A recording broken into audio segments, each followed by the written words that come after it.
قرآن مجید فرقان حمید میں جو اہل بیت کا لفظ استعمال ہوا ہے، اس اہل بیت سے کون سی ہستیاں مراد ہیں یا کون کون اس میں شامل ہیں؟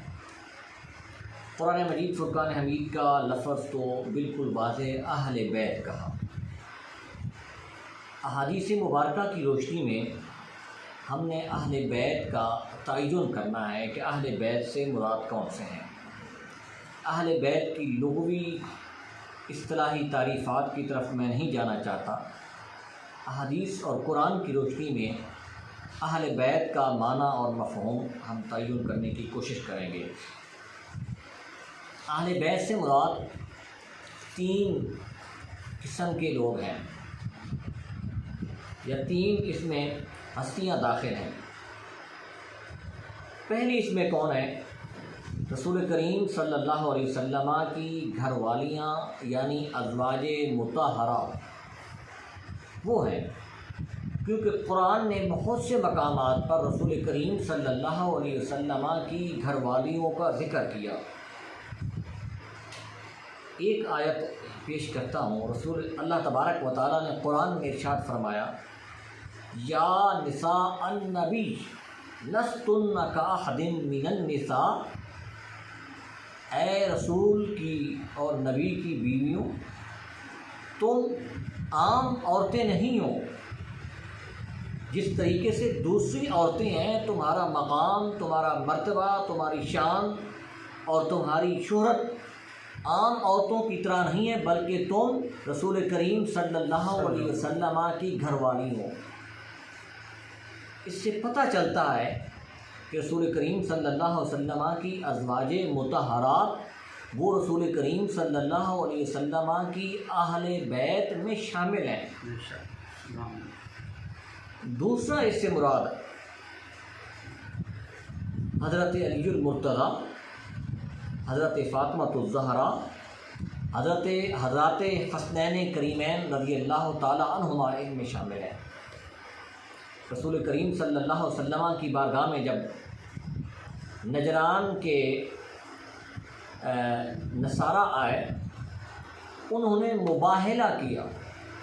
مباہلہ کا مطلب یہ ہے کہ انہوں نے چیلنج کیا کہ آپ بھی اپنے گھر والے لے آئیں اور ہم بھی گھر والے اپنے یعنی جو ہمارے ساتھ ہیں وہ لے کر آتے ہیں۔ قرآن نے اس کو بھی بیان کیا، نہ دو ابناءنا و ابناءکم، ہم اپنے بیٹے لے آتے ہیں اور اے محمد تم اپنے بیٹے لے کر آؤ۔ تو رسول کریم صلی اللہ علیہ وسلم گھر تشریف لے گئے۔ رسول کریم صلی اللہ علیہ وسلم حضرت امام حسن، امام حسین، حضرت علی اور حضرت فاطمہ الزہرا رضی اللہ تعالی عنہا کو آپ لے کر آئے۔ رسول کریم صلی اللہ علیہ وسلم نے اس وقت یہ فرمایا کہ یہ میری اہل ہیں۔ تو معلوم یہ ہوا کہ حضرت علی المرتضیٰ بھی اہل بیت میں شامل ہیں اور حضرت علی المرتضیٰ کی آگے جو آپ کی اولاد ہیں وہ بھی اس میں شامل ہیں۔ تیسرا، احادیث مبارکہ کی روشنی میں اور بہت سی اس کے اوپر احادیث مل جائیں گی، کتب فقہ میں بھی اس کے اوپر بہت سے بڑے بڑے ابواب اور چیپٹر لکھے گئے ہیں کہ اہل بیت میں وہ لوگ بھی شامل ہیں جن پر رسول کریم صلی اللہ علیہ وسلم کی طرف سے یہ ارشاد فرمایا گیا کہ ان پر صدقہ کا لینا یعنی مال زکوٰۃ لینا ان پر حرام ہے، وہ بھی ان میں شامل ہیں۔ اس سلسلے میں بہت سی حدیث مبارکہ ہیں۔ حضرت حسین بن میسرہ نے حضرت زید بن ارقم رضی اللہ تعالی عنہ سے سوال کیا کہ اہل بیت کون ہیں؟ حضرت زید بن ارقم سے سوال کرنے والے ہیں کہ اہل بیت کون ہیں؟ تو انہوں نے جواباً کیا ارشاد فرمایا؟ وہ فرماتے ہیں کہ اہل بیتی من حرم الصدقۃ بعدہ، کہ اہل بیت سے مراد وہ ہیں جن پر اللہ تبارک و تعالیٰ نے مال زکوٰۃ کا لینا حرام کر دیا ہے۔ اس پر حضرت حسین نے پھر سوال کیا کہ ومن ہم، وہ کون ہیں جن پر صدقہ لینا جو ہے وہ حرام قرار دیا گیا ہے۔ تو حضرت زید بن ارقم نے جواباً ارشاد فرمایا، آپ فرماتے ہیں کہ ان میں 4 شامل ہیں۔ پہلا کون؟ آل علی، دوسرا اس میں آل عقیل ہے، تیسرا آل جعفر ہے، اور چوتھا آل عباس ہے۔ یہ لوگ جو ہیں ان پر اللہ تبارک و تعالیٰ نے مال زکوٰۃ کا لینا ان پر حرام کر دیا گیا ہے، تو یہ بھی ان میں شامل ہے۔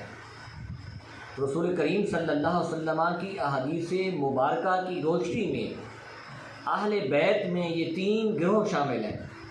پہلا گروہ رسول کریم صلی اللہ علیہ وسلم کی ازواج مطہرات، دوسرا حضرت علی المرتضیٰ، حضرت فاطمہ، حضرت امام حسن، امام حسین ہے، اور تیسرا جن پر اللہ تبارک و تعالیٰ نے صدقہ کا مال لینا حرام قرار دیا ہے، وہ بھی اس میں شامل ہے۔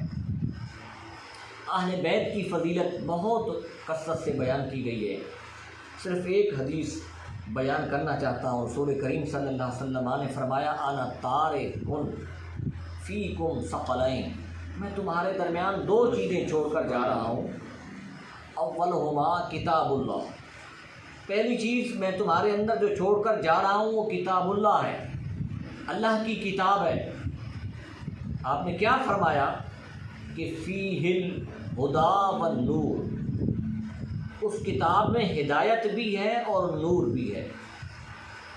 آگے فرمایا فخذوا، اس کتاب کو مضبوطی کے ساتھ تھام لو، اس قرآن کا دامن پکڑ لو، قرآن سے وابستہ ہو جاؤ، واستمسکوا، مضبوطی کے ساتھ تھام لو، کسی بھی مسئلہ میں، کسی بھی پریشانی میں، کسی بھی جگہ پر قرآن کے دامن کو اپنے حال سے جدا نہ کرو۔ پھر فرمایا فحث علی کتاب اللہ، رسول کریم صلی اللہ علیہ وسلم کتاب اللہ پر عمل کرنے کی، کتاب اللہ کا دامن تھامنے کی، کتاب پر عمل کرنے کی ترغیب دلاتے رہے۔ اور پھر فرمایا کہ ثم قال واہل بیتی، دوسری چیز جو میں تمہارے درمیان چھوڑ کر جا رہا ہوں وہ اہل بیت ہے، میرے گھر والے ہیں۔ 3 مرتبہ رسول کریم صلی اللہ علیہ وسلم نے فرمایا اذکرکم اللہ فی اہل بیتی، میں تمہیں اپنے گھر والوں کے متعلق اہل بیت کے بارے میں نصیحت کرتا ہوں۔ پھر فرمایا اذکرکم اللہ، میں تمہیں اپنی گھر والوں کے یعنی اہل بیت کے بارے میں ترغیب کرتا ہوں، نصیحت کرتا ہوں۔ 3 مرتبہ یہ آپ نے ارشاد فرمایا۔ ایک اور آخری حدیث مبارکہ میں پیش کر کے اجازت چاہتا ہوں۔ رسول کریم صلی اللہ علیہ وسلم نے فرمایا کل سبب ونسب منقطع یوم القیامہ، کہ ہر تعلق اور ہر نسب قیامت تک ختم ہو جائے گا، مگر کیا فرمایا کہ الا سببی و نسبی، فرمایا کہ میرا تعلق اور میرا رشتہ، میرا نسب یہ قیامت تک جاری رہے گا۔ آج اگر ہم تاریخ اقوام عالم کا مطالعہ کریں تو معلوم ہوتا ہے کہ اس دنیا پر بڑے بڑے خاندان آئے، بڑے بڑے قبیلے آئے، بڑے بڑے قومیں آئیں، اور بڑے بڑے حسب اور نسب کے لوگ آئے، آج تاریخ میں ان کا نام نشان تک نہیں ہے۔ مسلمانوں کے اگر دور کا مطالعہ کریں، ہندوستان کا صرف مطالعہ کر لیں تو مغلیہ حکمرانوں کا آج وجود نہیں، عباسی خلفاء کا آج وجود نہیں، اندلس کے حکمرانوں کا آج وجود نظر نہیں آتا آپ کو، ان کا نسب اور ان کا